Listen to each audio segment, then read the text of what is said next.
HBO presents One Night Stand with comedian Bill Burr.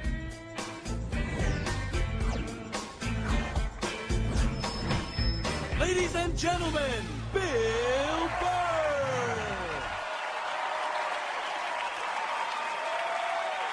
Thank you. Thank you. All right. Thanks a lot. Thank you so much. Thank you. For Christ's sake. Thank you. Thanks a lot. I'm running out of ways to say thank you. For Christ's sake. How's it going? Excellent. I was in a shitty mood today, man. I was watching TV. You ever been in like such a bad mood that even when you're watching bad shit happening to people, you're like, you know what? Good. You know, I'm glad your life sucks. Makes me feel better about my own. No, you know what I was doing? I was watching this, you know those Fabulous Lives? I was watching the Fabulous Life of the Olsen twins, you know? They're like 18 years old. They're like zillionaires. We got a great apartment. It's making me feel like a loser. Then halfway through it, I find out one of them's anorexic. I was like, you know what? All right. That makes me feel better. You know, I'm glad she's not eating. Hope you pass out, whack your head off your golden sink. Just to add to my day. You know, I don't get how the other Olsen twin only weighs half a pound more, but she's fucking fine. No, they're so starving, they're weak. That's why whenever they take a picture of them, you ever notice they gotta like fucking lean them up against each other? So like they don't tip over. Like, they're like still trying to look sexy. They're not sexy, they look like aliens. They are, man. You can't weigh 42 pounds and have your eyeballs be 28 of that weight and not look like you're from outer space. Like, when I look at them, I think if E.T. was going to have a threesome, those are the two bitches he'd hook up with. He would. He'd get that glowing finger going. Now, I'm feeling like a loser, man. Hey, man, I'm fucking 36. I'm not married, you know? I'm at that age where everybody I know is getting married. You know, let me ask you a question. Why the hell do people keep getting married? You know, isn't anybody looking at the stats? I mean, what's it like? 1 out of 2 marriages goes right down the shitter? People, if you were going skydiving and they told you half the parachutes weren't going to open, you'd be like, yo, fuck that, I'm not going. Damn. No, it's like, I don't like those odds. I get a 50% chance of splatting on the ground. I'm not doing it, right? But there's something about getting married. People just have to do it. They're just like, is this the line to lose half my shit? Awesome. This is going to be great. I can't wait to lose my car, my money. Oh, look, the line's moving. One step closer to my own personal hell.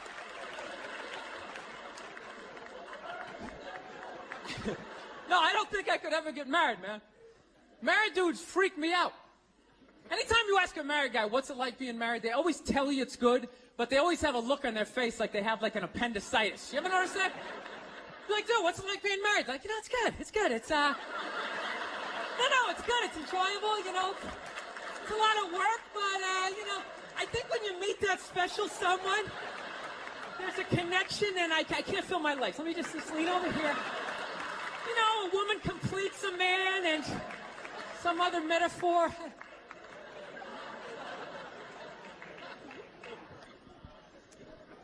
No, you know what freaks me out too, really? When you go to a man's house, there's nothing in there, a married guy's house. When you walk in there, there's nothing in there that even suggests the man even lives there.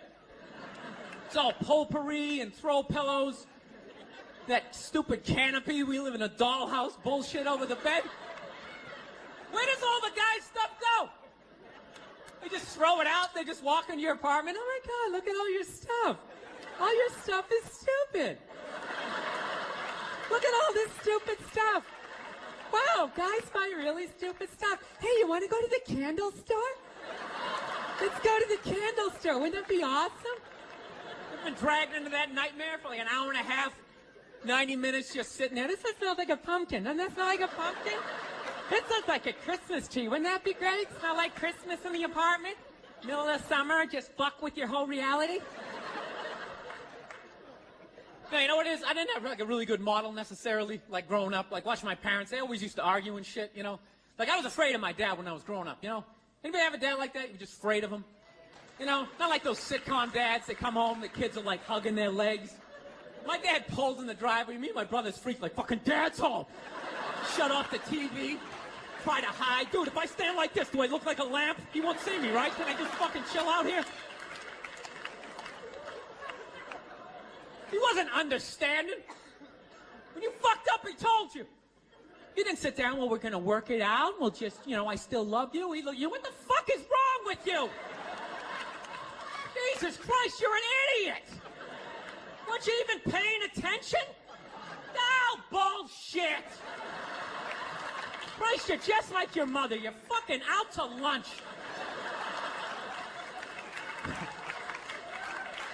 That was my dad. No matter what he was bitching about, somehow he would make it about my mother. It would have nothing to do with her. He could somehow find a connection and spin it back. He'd be saying, oh, is it raining out? Oh, for Christ's sake, I don't need this shit. Christ, it's the same goddamn thing with your mother. That woman is a fucking cloud hanging over my life. Anytime you got an idea, Christ, she shits all over it. No, he was hilarious.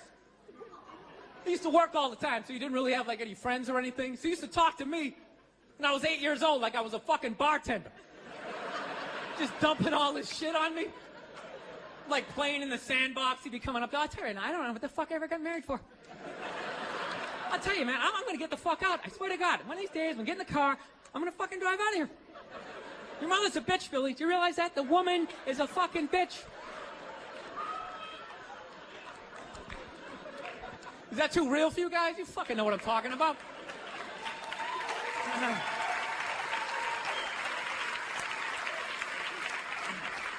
I will get married, you know.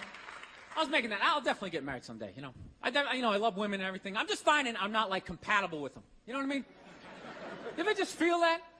Like, women have, like, too much energy for me. You know what I mean? Like, you can't have a day off when you have a girlfriend. You ever notice that? It's almost like they see that open day. They're like, oh, my God, let's go fill it up with shit. No, then they just come at you with one horrible idea after another. Horrible ideas. Like, you want to make some sandwiches and go to the park? You want to go to the Container store, get some containers for your T-shirts? This is the worst one. You ever get this one? Want to go to brunch? You want to go to brunch on Sunday? And inside you're like, fucking no! But you can't say that, right? You gotta keep them happy. So what do? You agree. Like, yeah, let's go to brunch. What a great idea. Why would you want to sleep in on a Sunday when you can go pay $18 for eggs? Now you're thinking. Now you're thinking. Then we can sit around and listen to your friends have moronic conversations about the eggs. Like, is that pesto? Is that pesto in your omelet? Oh, it's asparagus. It's asparagus. I thought it was pesto. Oh, you just want to flip the whole fucking table over? It's horrendous. I'm trying to learn to pick my battles when I date girls. I usually argue with women all the time, man. I'm stupid like that, you know? Like, I dated this girl one time. She was, like, really into, like, women's issues. So we used to always have these dumbass arguments. Like, one time she came up to me, she goes, okay, explain this to me, Bill. Why does a guy make more an hour to do the exact same job, huh? I go, I'll tell you why. Because in the unlikely event that we're both on a Titanic and it starts to sink, for some fucked up reason, you get to leave with the kids and I have to stay. Yeah, that's why I get the $1 more an hour. Well, think about it. If there's a house fire, it's always women and children first. I got to stand there with, like, the back of my shirt on fire going, let's go, people, let's go, let's go. So that's how I look at it. No, it's a $1 an hour surcharge. That if something fucked up happens, either I can't leave or I gotta, like, get in the way of it to give you a head start, like, rabid dog, run, honey, 1 Mississippi, 2 Mississippi. You hear a bump in the night, I gotta go check it out, like, yes, he does have a knife. Anytime there's a hostage situation, who do they negotiate for first? Well, at least let the women and children go. Well, what about me? Bullets hurt me, too. Why the fuck do I gotta stay in the vault?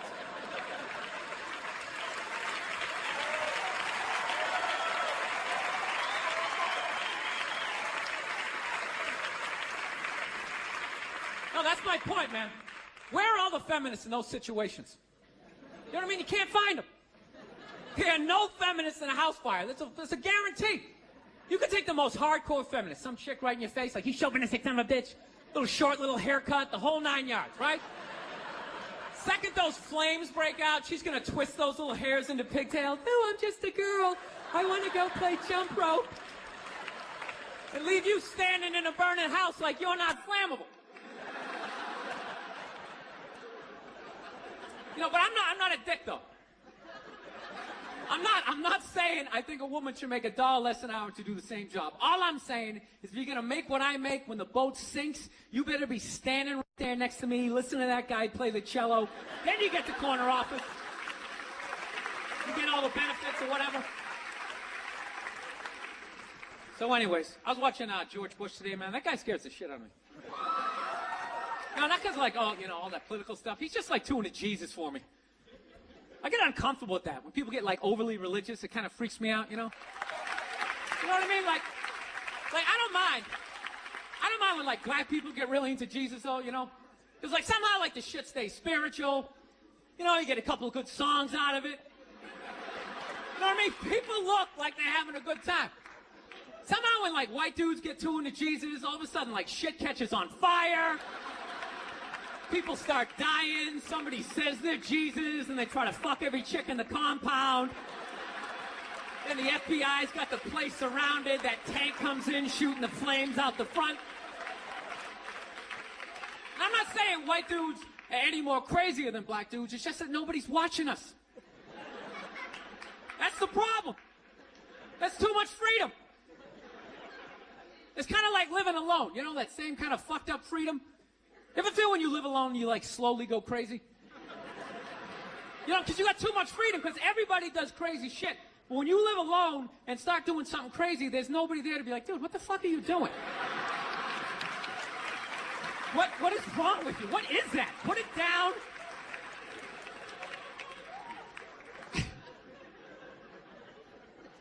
My girl's actually, she's really, like, religious. She goes to church every week, and I never go, and it freaks her out. She's like, why don't you go to church? You don't believe in God and heaven and hell and all that stuff? Why don't you go? And it's not because I don't believe in a higher power. I definitely do. My thing is when I go to church, I can't get past the fact that I'm just listening to some fucking guy. You ever think of that shit when you go in there? That's just some dude. And people are like, no, that's a special guy. No, it isn't. It isn't.